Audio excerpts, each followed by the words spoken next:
McBride was an all-star for the 5th time in her career as Boston goes backdoor to Hull, working on Williams. Hull gets it to go, and a foul.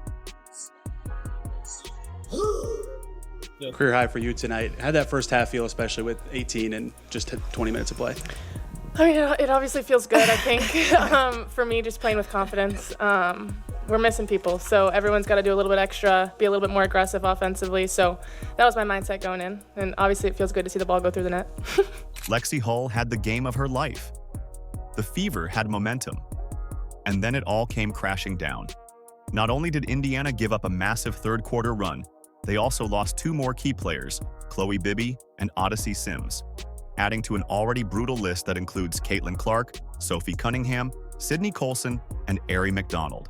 That's now 6 rotation players gone, leaving the Fever shorthanded in the middle of a playoff race. There was resilience, no doubt, but it was overshadowed by frustration. Post-game, Stephanie White praised Hull as aggressive, while Lexie herself shared honest words about stepping up with the team so depleted. At the same time, questions swirled about the coaching decisions that led another halftime lead to vanish. So what did Lexie Hull say exactly that has the entire team fired up? If you support Lexie and the Fever, then comment Lexie Show. Let's go. Second All-Star appearance was right here in Indianapolis back in July. Oh, looking inside for Boston. She will launch and knock down a 3. Lexie Hull's hit a pair. Yeah, end of that game, but foul line continues to flummox Smith here this year. Here's Hull backdoor, puts on the brakes and lay it in. It's a Lexie Hull show here. Lexie Hull's breakout performance became the unexpected heartbeat of this game. On a night when Indiana's roster was stripped down to its core, she delivered the best showing of her young career, dropping 23 points on 9 of 16 shooting, including 4 of 7 from 3, while logging nearly 37 minutes. Against a Minnesota team stacked with depth and experience, Hull looked completely unfazed, stepping into the moment with confidence and purpose. Lexie, did you come into tonight kind of expecting to play darn near the whole game just with the injury situation and the personnel available? Damn, you played 37 minutes. I mean, you played a lot too, Kels. What did you play? 35. I mean, yeah, we're down people, so gotta suck it up, play a little tired a few minutes, and take in those timeouts as best we can. But yeah, I mean, we're down people, so everyone's got to do a little more. Yeah. For you offensively, was the plan to kind of try and get some looks inside early to get yourself going and then start working from the outside, or is that just kind of how the game set itself up? Just to read the defense, you know. I think I got some really good passes on the back cuts, and that's a testament to my teammates, you know, finding me, but keeping moving, just reading whatever they're given. From the opening tip, she played like someone determined to be more than a role player. Her early threes barely touched the rim on their way down, and she grabbed easy looks with sharp backdoor cuts that left Minnesota caught off guard. She had 18 points by halftime, carrying much of Indiana's offense when they were setting the tone. The scoring came when it mattered most, while the game was still in reach, not during garbage time after things were decided. And in Chloe Bibby's absence, you'll likely see a lot of Turner on the floor here today as Lexie Hull launches and hits. It's a 3-point parade. Going in. Here is Hull. Look how aggressive Lexie Hull has been here in the first half. That was her 8th shot. Lexie Hull with all the confidence in the world. Petty, wide open. Oh, yes! What stood out wasn't just the number of points, but the way she got them. Hull refused to be one-dimensional. She sprinted through open lanes, crashed the glass, and constantly forced defenders to chase. Indiana leaned on her heavier than usual, and she showed she could handle it. This was more than luck or an outlier shooting night. Her energy and assertiveness gave the Fever an emotional lift they desperately needed. 16 in the first half for McBride. Hull catch and shoot, knocks down another. 18 for Hull. That is a new Afterward, Hull explained that she was just trying to read the defense and make the right play, knowing the injuries meant she had to carry more than her usual role. Stephanie White noticed too, praising her for being aggressive and, for the first time this season, really hunting shots. That shift in mindset made all the difference. Hull wasn't waiting for the game to come to her. She was actively taking it. Lexie Hull tonight, career high for her, just especially effective there early on. What were you seeing from her performance? She was aggressive. I mean, she was hunting shots. She was aggressive to the rim. You know, she knew we needed another scorer on the floor, and because of the attention that Kelsey and AB get, she was getting free and she was hunting shots, and that's what we're going to need from her. For a stretch in the first half, the Fever felt alive in a way they haven't in weeks. Hull was drilling jumpers, Kelsey Mitchell was creating offense, and the bench erupted after every make like they were on the verge of something special. Fans watching could sense it. The confidence Hull played with was contagious, sparking belief that maybe this team still had a punch to throw. Turner with the offensive rebound. Hull is wide open and knocks down. But that spark wasn't enough to cover the cracks surrounding her. As great as her night was, one player's surge cannot patch the holes left by a roster gutted with injuries. Indiana needed Hull to be a hero, and she gave them that. But the weight of everything else caught up fast. That second-half promise ran into a bigger problem, one that's been the theme of the Fever's season. The only reason Hull's big night stood out so much is because of just how thin the Fever's roster has become. The injuries have come in waves and left this group barely holding a rotation together. Caitlin Clark has been sidelined since July 15th with a right groin injury. Sophie Cunningham went down with a torn MCL that required surgery. Sydney Colson's year ended with a left ACL tear, and Aari McDonald was shut down because of a foot injury. That's 4 players gone before this game even tipped off. Then, in the span of one night, things got worse.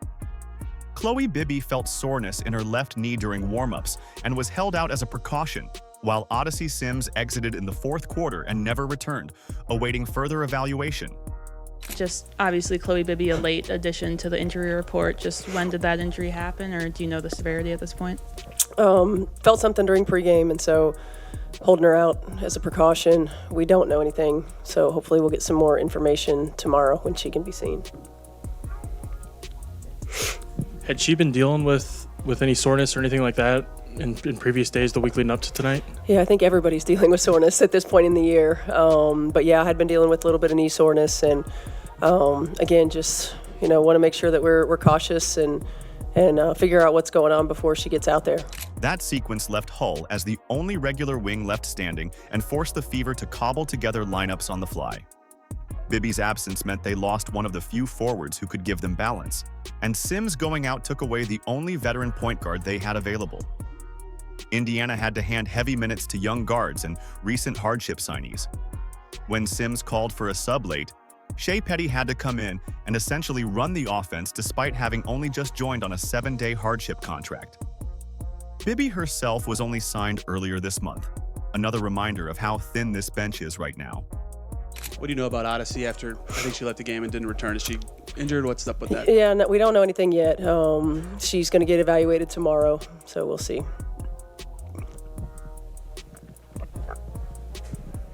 With regards to Odyssey, do you have any ideas of what it was she tweaked? Was it a groin or any? I have no idea. I just heard her say I need a sub, and so I got Shea up there. The ripple effects were obvious. Hull played extended minutes as the lone wing option, while Brianna Turner and Michaela Timpson were thrown into difficult matchups far outside their usual roles. Possessions turned shaky because the guards on the floor didn't have the comfort or familiarity to initiate sets cleanly. By the third quarter, fatigue showed. Simple ball movement broke down. Aaliyah Boston fought hard to get position inside, but passes arrived late, at the wrong angle, or not at all. Head coach Stephanie White admitted that they are trying to integrate 2 new point guards into the system mid-season, and the disconnection was clear. Plays that used to flow with Clark now ended in rush jumpers or unforced turnovers. Don't think you want to play Lexie 40 minutes. How can you handle the wing without Chloe tonight? Yeah, I mean, we're gonna have to do it by committee. Bree Turner can guard 5 positions, so she'll be out there defensively. We've got to try to manipulate lineups a little bit more to figure out who we can stretch the floor with. So probably on the floor at the same time as DiDi in a lot of things that we do. But again, if it's not going to be spacing the floor in the half court, we've got to be able to get our defense to create some offensive transition opportunities. That doesn't always have to be steals for scores, but we've got to get missed shots that allow us to get out, run out, and try to create some things in transition. The toll stretched to the defensive side, too. With so many extended shifts and unusual lineups, legs got heavy. Players rotated late, and Minnesota punished every breakdown. The sense around the team is fragile. Fans and players alike know that every fresh injury lands like another blow to any realistic playoff push. Yet the group is still trying to rally in small ways. The MVP Kelsey shirts worn pre-game served as a spark of pride, a sign that they haven't stopped fighting. But pride alone doesn't replace the bodies they're missing. And that meant the burden shifted directly onto the remaining core, with veterans and newcomers alike scrambling to plug the holes left behind. Oh my goodness, I was taken back. It was fun. It was funny. I was very humbled. I was grateful for my group. I love the people I play with, and to know that they would go out their way to make something like that happen for me, it means a lot more than people know, because I have been here the longest. I have, everything that people talk about, I have been, and to know that my teammates kind of like see me as, I have value somewhere, and I feel like they make me feel like, I'm important to them and vice versa. And so that value means everything to me. And anybody knows me, I'm a loyal type person. And so I'm going to forever look at them like forever friends after something like that. When everything seemed stacked against Indiana, a few key players still managed to rise to the occasion. Lexie Hull stole the spotlight with a career-high 23 points in 37 minutes. But she wasn't carrying the weight alone. Kelsey Mitchell fueled the offense with another commanding performance. Aaliyah Boston anchored the paint as best she could, and newcomer Shea Petty provided an unexpected spark in her Fever debut. Together, they formed the backbone of a team trying to stay afloat under impossible circumstances. But she has managed everything so well, and not only are the players resilient, but she's been resilient. And so too is Kelsey Mitchell, who knocks down in transition. Austin and Carlton collide. No whistle either way. Mitchell fires away. Mitchell once again played like the engine of this group. She led all scorers with 27 points, added 5 assists, and drilled 5 of 7 from 3, forcing Minnesota to account for her every trip across half court. Before the game, her teammates honored her impact by wearing MVP Kelsey shirts during arrivals, a rare show of recognition for a true franchise cornerstone. Mitchell admitted afterward how much it meant to her, saying, "They make me feel like I'm important to them and vice versa. That value means everything to me." With Clark out and the roster battered, she backed up those words by refusing to let the Fever fold, even as defensive pressure mounted. Only in first place in the league. The only team that has already clinched a spot in the playoffs, assuming those others. And McBride just reads it and eats it up. Mitchell launches and knocks down a 3. It's Mitchell's 4th. Boston's stat line wasn't explosive, but it was steady. 15 points and 6 rebounds across long stretches without any help in the front court rotation. Her consistency gave Indiana at least some presence on the inside, though critics noted her defense didn't carry the dominance expected from an all-star. Still, considering how little margin for error the Fever had, Boston's ability to battle through fatigued minutes kept the team from being overwhelmed in the paint. Here's Boston backing her way inside, spins, fades, fires, and hits. A rebound a moment ago from Jessica Shepard. Third quarter, they are shooting 61% on the night. Boston pulls down the offensive rebound, and Indiana. Then came the surprise of the night. Shea Petty. Just signed on a hardship contract, she had barely been able to practice with the group before being thrown into a live game. And yet, she delivered. Petty scored 10 points, hit 3 of 4 from behind the arc, and showed the kind of aggressiveness that drew praise from coach Stephanie White after the game. Her composure on catch-and-shoot looks gave Indiana an instant lift. Still, the rest of the point guard duties revealed her inexperience. Running the offense and directing flow was still a work in progress. Mitchell in the second half, and that overtime. Well, we know she can heat it up. Oh, Petty shaking off Carrington, and she hits her first shot with the Fever. It's a corner 3, and Indiana's opened up 4 for 5 from a 3-point. Fever on the night are shooting 69%. Look at Turner running the floor like a guard. Kick out Petty. Oh, yeah! Hull's hot hand, Mitchell's leadership, Boston's steadiness, and Petty's debut all gave the Fever moments where it looked like they might just punch above their weight. This makes for a compelling question. Which of these role players do you want to see earn more minutes as the season goes on? Yet the reality is those flashes of support weren't enough to turn the tide. The Fever's biggest problems didn't come from who showed up, but from what unraveled once halftime ended. That's when the momentum they had built was ripped away, and the night shifted in a way they couldn't recover from. Mitchell slicing through, handoff Boston, who lays it in. Kelsey Mitchell has to make decisions right now. The field, they're 9 of 21 from the three-point line. Boston spins inside, and she's got back-to-back buckets. The breakdown in this game wasn't just about players running out of energy. It exposed how coaching decisions, or the lack of them, can completely shift an outcome. The Fever had the lead going into halftime, but Minnesota blew the doors open right after. The Lynx outscored Indiana 32-17 in the third quarter, erasing all the progress from the first half and flipping control in a matter of minutes. Both Hull and McBride are slow to get up on the other end. It's 4-on-4. 2 more for Boston.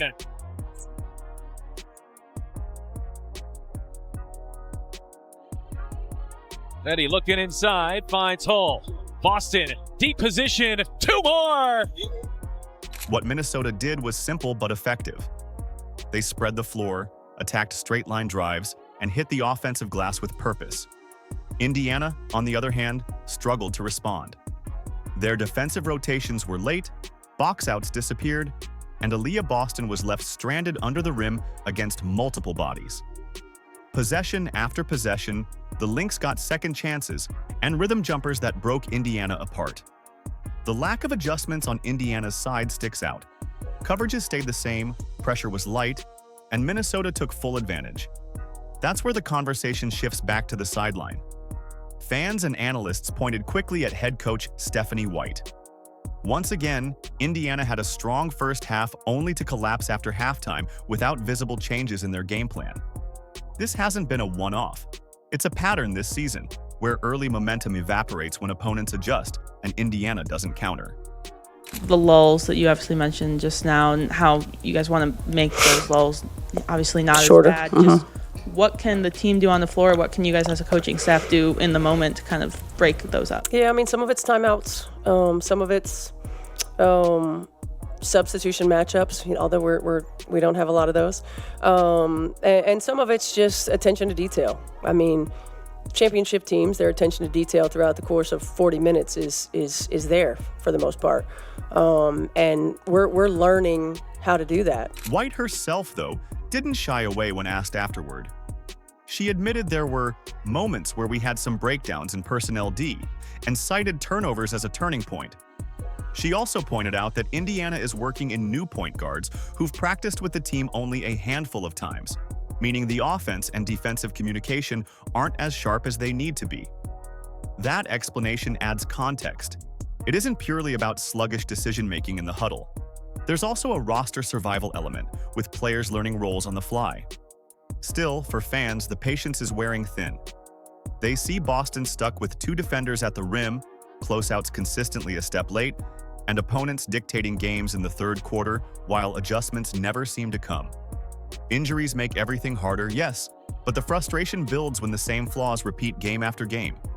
Our players bust their ass. Like, they battle every single game. And they just... It's a couple minutes here and there. You got to play a 40-minute game. But this is a special group of women, man, with what they've been going through and everything that they've had to continue to overcome, and to put ourselves in position. It could have been real easy to fold in that third quarter when they broke it open. To put ourselves in position, to come back to compete to win a ball game. I mean, it's no matter what it happens, win or lose. The roots that this group is forming culturally, the roots that they're forming in terms of competitive spirit and what it means to compete at this level. I mean, those are what allow us to withstand these storms. And the numbers tell a story, but their hearts and their character tell another one. And the truth is, the clock on the season is ticking. The Fever remain in 6th place, but as Athlon reported, they're only a half game ahead of 7th and just about 1.5 games clear of 9th. That's the danger zone. Every loss like this chips away at their playoff window, and the margin for error is nearly gone. So now the question falls to you. Is this on the coach, too slow to adjust, or is it a roster too broken by injuries to be judged fairly? Tell me which side you're on below. Because while this chapter raises more doubts than answers, one player's performance offered at least a different kind of storyline worth holding on to.